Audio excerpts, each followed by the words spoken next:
Hi, welcome to another week of our Stand United Facebook Live. It's Liz and Angela back with you again to talk about our latest petitions, items in the news, and all of that fun stuff. Since last time we've been here, there's a new president and there's a lot of stuff to cover. So get ready to hang with us. As always, we are on the computer, so feel free to comment, ask us questions. We love to interact with our audience. It makes it more fun for us, and you guys feel more part of the process as well. So I'm going to give it over to Angela so we can start covering our first topics. Great, thanks Liz. We got tons to go over today. Today marks exactly 1 week since President Trump was inaugurated. Right. So it's definitely been a busy week, certainly an eventful week for us, and it's been eventful in the news, so lots of great updates for you. This first one really isn't about President Trump though. It's about one of his family members. You know which one, are you ready? Yes. So I'm sure a lot of you have seen multiple people going after Barron Trump on Twitter. We actually had a quick victory for Stand United. Over the weekend, a Saturday Night Live writer tweeted something about Barron Trump being the first homeschool shooter. Very not funny. Yeah, that's a 10-year-old. That's a young kid. And not a good joke in general. So we started a petition on Monday just telling NBC to make the correct actions, and by the end of the day, the writer had been suspended indefinitely, as well as issued an apology on her own. But that she is not the only person that has gone after the child of the current president. Yeah, somebody really did not learn their lesson from this, and that person's name is Stephen Spinola. His work has appeared on Comedy Central, but that network has tried to draw a really clear line and say, well, he's not an employee, he's never been one. Well, they're still giving him a platform. And what Stephen Spinola decided to say, I'm not going to repeat to you guys, you can look it up, it's there if you want it, but it was basically insinuating that Barron Trump would be a future rapist, which is horrible. I mean, who says that about anyone? That's really nuts. Yeah, it's not funny about adults or children. Exactly. So this guy hasn't backed down. Comedy Central hasn't said that they will cut all ties with him, and he's just not the kind of guy who really ought to have a platform anymore. So we have another petition on that as well, just telling Comedy Central to do the right thing and take away his platform. Over 4,000 signatures now. It's doing pretty well. People are really rallying behind this and in support of the first kid. Yeah, and there was a couple of years ago that a Hill staffer made news because she wrote something about Obama's children during one of his speeches, that they looked like they had an attitude and they needed to be classy or whatever. And well, that wasn't super offensive. She probably shouldn't have said it, and she lost her job over that. And she's still getting repercussions for that to this day. But it seems like when leftists say even worse things about a younger child, there seems to be little to no repercussions for that. And so we've just used the week kind of to look for those instances and, give people an option on how to stand behind the first kid. Exactly. So it's a sad situation, but it's something where Stand United has been able to make a difference because comedy's not comedy if it's not funny. Yeah, if you have to explain your jokes or apologize for them because they're just so offensive, then that's not comedy, that's just being a jerk. Yeah, that's not the greatest. And yeah, people get offended by stuff all the time, and most of it is like, you gotta be able to take a joke. Right. When you're talking about the 10-year-old who didn't choose to be in the public eye, when you're saying he's gonna grow up to do all these terrible crimes, I don't see the humor. And I love SNL, I love Comedy Central, and I'm hearing that from a lot of our signers too. So thank you for getting us to victory on that one petition. We hope that you will continue to sign and share the petition about Stephen Spinola. How about we go international next? All right. We have a great topic for you. You want to kick this off? Sure. So we are actually able to partner with the Faith and Freedom Coalition. Don't have all of the information always. So we're able to partner with the Faith and Freedom Coalition to do a petition about moving the U.S. Embassy to Jerusalem, which has been the historic capital of Israel. Under Obama's term, he decided to keep it under Tel Aviv. There was much controversy about it. Now with the new president is a great opportunity to be able to move that U.S. embassy into the historic capital. Right, and the obvious question here is, well, why would we not put the embassy in the capital city? And it's because Jerusalem, even though it has been, the historic homeland of the Jewish people for, 3,000 years now. I looked it up, 3,000 years, that's a long time. As long as Jerusalem has existed as more than a village, it has been an Israelite Jewish city. Now, there are also holy sites for Islam and Christianity there, and Israel has been great about letting people visit those sites. They're not restricting access, but the Palestinians really want to stake their claim to Jerusalem. And past administrations were saying, well, maybe we can negotiate. Maybe we can make Israel give up some parts of their holiest and most important city. Trump has repeatedly said, there's no way, we're not doing that, we're moving the embassy. And the way that you can draw the parallel is, imagine if Israel came to the U.S. and said, well, we're not going to put our embassy in Washington, D.C., we're going to put it out in Las Vegas because, we should leave D.C. up for negotiation. We know it's, an incredibly important city to you guys. We know it's what you consider your capital to be, but we don't believe you. Think about what a slight that would be. And Washington, D.C. is not, an American holy religious site. It's not, there's no religious significance to that patch of land specifically. So in Israel, it's kind of an even worse slight that we're keeping the embassy in Tel Aviv, which, lovely place, but it's not the capital. The capital is Jerusalem. So we actually have some senators who are working on this. That's awesome. Yeah, Cruz and Rubio, those names might ring a bell.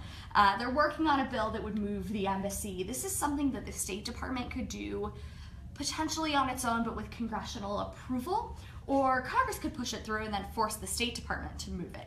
So this could go in a couple different directions, but it's certainly going to be in the news, and it's one to watch. It's awesome. All right. And then I think we've got one more to go over. Sanctuary cities has been in the news, obviously, for a long time, as long as immigration has been in the news, so forever.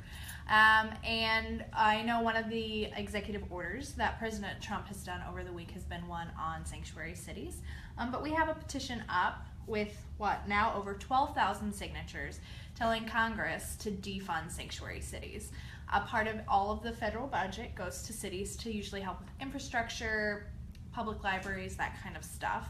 And, there's a petition just saying that as long as these cities are not working with federal immigration enforcement, they should not be receiving any type of federal funds. I know Trump's not used to that yet. We will get used to it. It's like when the new year happens and you're still writing 2016. I'm still writing 2016. I just caught myself today. Anyway, I know that Trump's executive order had something to do with the sanctuary cities, and this petition is perfect to go in hand with that Congress can just finish it off completely and cut the funding. You obviously need Congress to do that. So that executive order is a step towards defunding those cities. It doesn't defund them completely. It just says we're going to look into it and figure out what the path to defunding would be. Correct. So it's a step in a good direction for our petition signers, definitely. So that's a great update. We want y'all to be informed about that. Oh wow, we've got some fascinating comments. We have someone saying hello from Orlando. And actually, for our Orlando friend Jorge, we have some news for you. It's a little bit farther south of you in Miami-Dade County. It just came out today that Miami-Dade County is no longer going to be a sanctuary city. That's awesome. So it's really interesting. If people get wrong what sanctuary city means, it does not mean that they send in ICE to go look for people who are illegal and to deport them. No. Revoking sanctuary city status does not mean that. It's about how cities work with the laws that are already in place. And it's a federal law that when a person is arrested, if it is found out that they are here illegally, they are supposed to be given to the federal authorities and processed from there. Yeah, you just tell the federal government. So every local police department is supposed to enter those names into a database. Yep. If the person's not here legally, that name should go to ICE, Immigrations and Customs Enforcement. And the problem is that sanctuary cities just don't comply. They may or may not find out about the legality status of these people to begin with, and if they do not report it. So that's all that sanctuary cities are. But that's a huge problem. If they're not reporting people who are committing crimes in their communities, then that's like a huge problem. That's putting their citizens at risk, and a lot of people don't realize that they may not be living one. Apparently, where I'm from, in Kansas, is a sanctuary city, and you wouldn't think that Kansas would have sanctuary cities. I did not know but that. We do. My mom told me that, so fun fact. We'll go to our comment. Will Sparkland has said, defund sanctuary cities, drug test welfare recipients, and give them a citizen check, and then stop funding both. And that is an interesting idea, Will. You should totally do a petition on StandUnited about that. I think that would resonate well with a lot of our audience. Yeah, absolutely. I'm sure if a sanctuary city is not checking someone's citizenship status at all, that definitely leaves the social safety net vulnerable to abuse. And we're not trying to demonize people who need the social safety net. It's supposed to be there for you when you need it. It's supposed to take care of people. That's why we pay taxes. Yeah. That's part of the reason. There are lots of reasons we pay taxes, but that's a big one. And it doesn't mean that there should be no social safety net or that people who take it are bad. It just means we ought to know who you are. So all a sanctuary city does is it's never going to bug you unless you are, 1, here illegally, and 2, commit and are caught for an additional crime on top of that. Yeah. So it still takes a lot to get someone sort of found out by the system, but right now we're not even doing that. So this petition is growing so quickly. I mean, we're racking up thousands by the week. So if you are sharing it, thank you. If you are telling your friends, we think that's awesome because we're watching it move through the federal process, and I think that's pretty cool. Richard has added to the conversation that one of the problems with sanctuary cities is that they bleed over into the easier areas to hit, the outlying areas with children and families raising children, which totally makes sense, the suburban areas.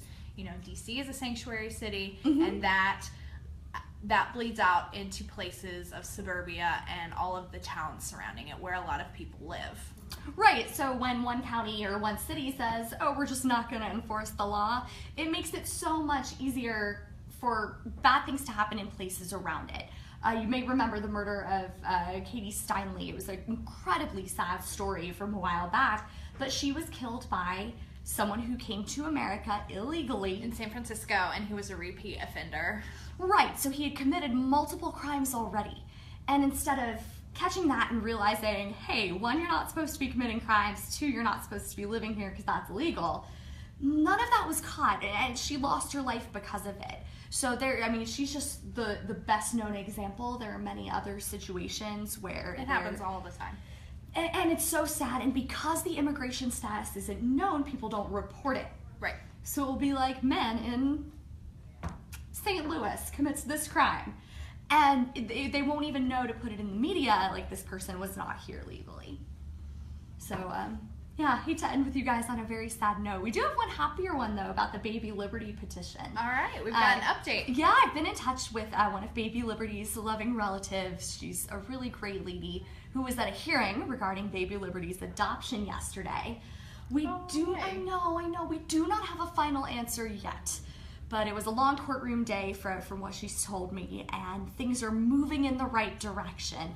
So, of course, we're very hopeful that things work out for this sweet little girl, and we hope you'll continue to share that petition.